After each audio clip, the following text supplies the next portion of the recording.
Even weg, even voeten de deur.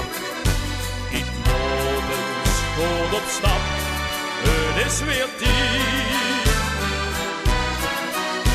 Soms wordt het toch helemaal krank, het gezever de ganse dag lang.